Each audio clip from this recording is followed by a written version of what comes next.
Welcome to this new video, and this time we are in Churchill, Canada. And guess what? We'll be looking for polar bear and other wildlife from the Arctic for the next 4 days. So join us in this incredible journey.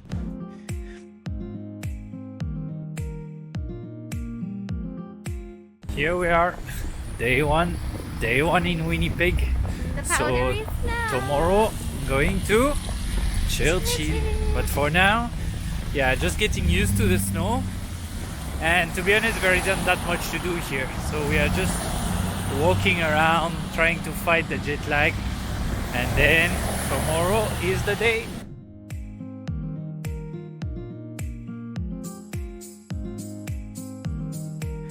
Being able to get on a flight to Churchill is always a challenge because of the weather condition. You never know what can happen.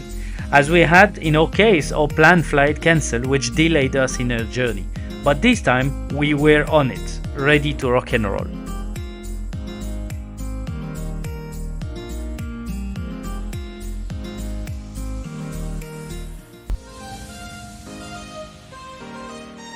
It's quite exciting. We are just coming up now on like 3 or 4 bears. Let's try to see if we can see them.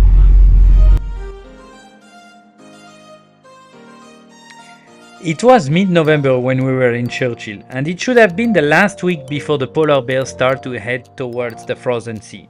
However, because of the climate change, nothing was frozen, which explains why probably we got quite lucky in our sightings, as bears were stranded on land. We started our first day with the tundra buggy tour. Tundra buggy takes you to places that you wouldn't be allowed to go with your private vehicle. It is a massive truck that can host up to 30 plus person, I would say. And the good thing is that you are quite high, so that gives you great visibility. However, photography wise, it isn't the most ideal, right? Because you always want to shoot closer to the ground. For the other days, we used a private car to drive around. One day we drove and another day we were driven. It is only 22 kilometers road that you can drive, so that limits your perimeter, but you are closer to ground for a picture, which is a nice thing. In the tundra buggy, after an hour drive, we arrived in an area that had many polar bears. We stayed there for a few hours looking at all their interaction. The highlight was definitely the mom polar bear and her cubs fighting a male to protect them. With food becoming quite scarce because polar bear hunts from the ice and there isn't much ice, it leads to more conflict between them to fight for food. The 3 cubs were amazing to see, but we could notice that one of them was much smaller and weaker, always struggled to follow the other one. He was also the only one without any food, so that was quite sad. After being back home, we got the news that the smallest one didn't make it, which is quite sad, but in reality, this is why we need to act for climate change. Hi everyone, here we are in Churchill, the polar bear capital of the world. So, as you can see, it's quite cold. I'm not wearing anything, but I can tell you I was wearing something the whole time. It's just like sometimes it's nice to, to cool off. So here, basically, how do you come here? There are only 2 options. The first one is the train. So the train, it's gonna take you 2 days, but that's gonna be the cheapest option. And I've heard it's quite scenic. So, not sure. We haven't done that. We have went with the other option, which is the plane. The plane is quite expensive, but that's an easy way to go. Only thing to be careful is like delays and all of that, because of course it's depending on the weather. Once you're here, you basically have 22 kilometers of roads that you can use to move around. So it's not like you have so many places you can explore and drive for hours. You always pretty much drive the same way. But yeah, that's amazing. Like we have seen like tons of polar bear. They are not here often. You don't see them that often. Probably like 1 to 2 months in winter, like with the snow and all of that. Of course, they are here in summer, but they are more hiding, different landscape. It's totally different. So yeah, here we are with the train station behind, and ready to enjoy some cool picture and cool video in the wild.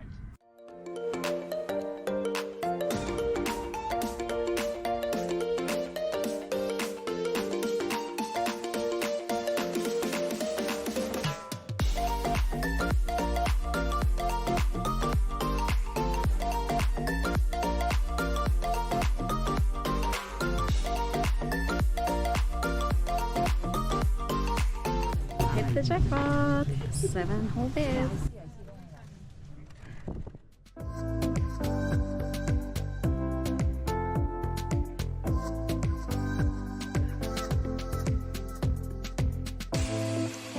It is quite comfortable to be in the warmth of the tundra buggy while we were edging to 0 degrees outside. You can also open the windows, which allows you to bring your lens outside, or you have the option of going outside on the small platform behind the tundra buggy. Bears were everywhere. Even when we drove by ourselves without any guidance, we got to see many of them, probably 10 to 15 per day at least. You just need to make sure that you are focused on your driving to not get stuck into the snow, as you wouldn't be able to go out to do anything. There was even a time when they came so close that was so thrilling. At some point, there was also 2 families with cubs. They were looking at each other without much interaction, but closely monitoring what the other one was doing.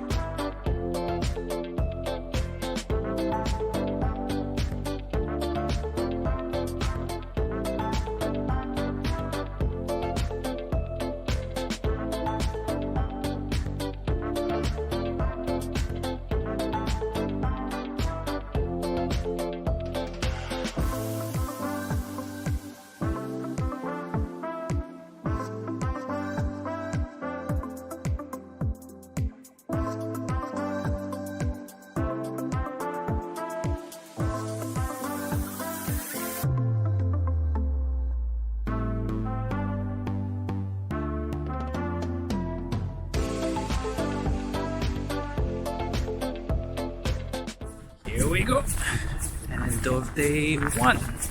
So today was crazy. We saw at least 11 different bears. Wait, 15? No, she's lying. 15. She saw them double. That's why. We saw so much things, but yeah, you will see that in the videos. I talked a lot about the bears, but let me tell you about the landscape. Just mind-blowing. Snow everywhere, sunrise and sunset reflecting on the snow were out of this world.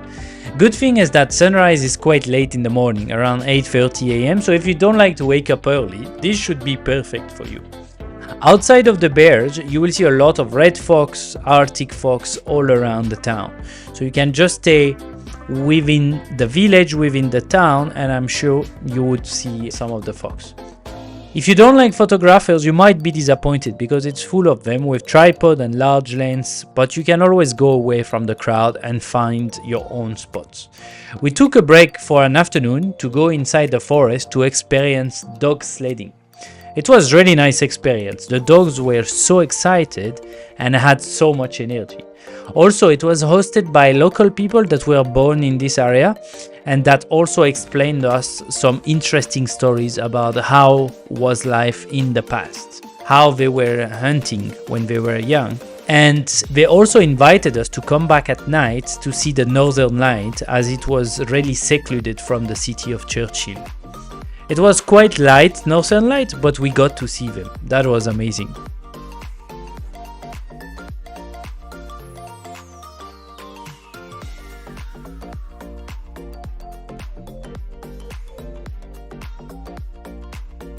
Last day we drove by ourselves and we got to see the best sightings without anyone around, not even a single car. To a point that we had 3 polar bears around the car ready to fight between each other, and we were right in the middle of it. What a day it was.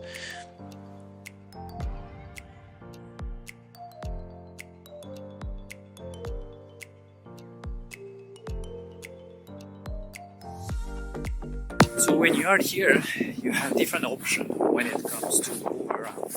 You can just do a tour, so we would really recommend the tundra buggy. That was really nice. You see way more, I think, but it's higher, like higher. You are, let's say, standing on a big truck.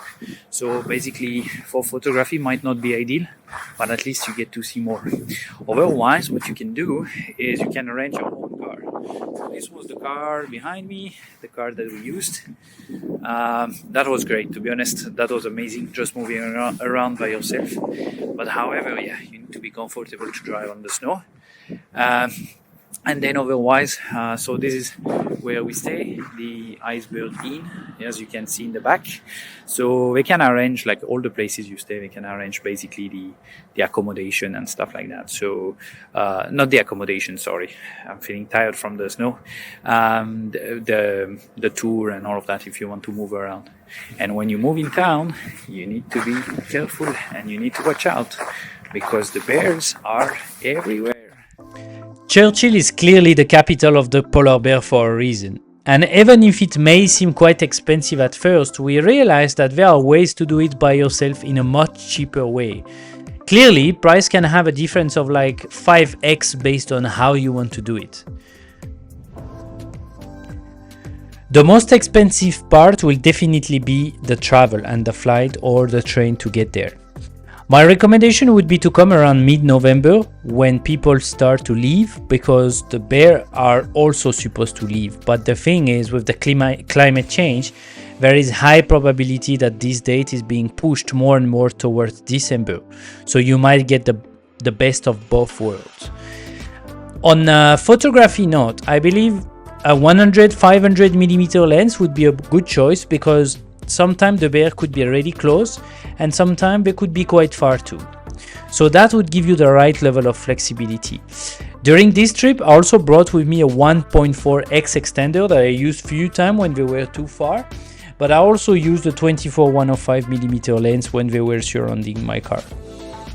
If you can afford a prime lens, 400 or 600mm, it's also a good option, as light could be a challenge sometime, but keep in mind that the flight to Churchill will restrict you on what you can bring, so you have to choose wisely.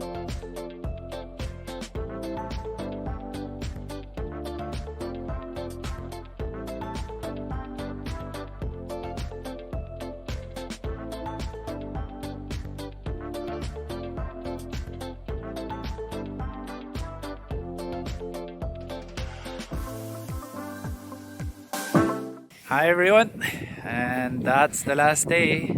So yeah, that was a crazy trip. We got to see so much. I mean, of course you will see from the video, but the picture, lots of bear, lots of fox. The scenery is insane. We got like a few days of really good weather. Some days like today, a bit more, I don't know if you can see, a bit more cloudy, but again, it's nice to see different type of atmosphere. So now we're gonna find a bit more warmth soon, assuming that we can take the flight back. And thank you for watching this video. I hope you enjoyed. If you have any question, any comments, feel free to reach out to me. And of course, if you are not subscribed to the channel, that's the right time to do it. Thank you.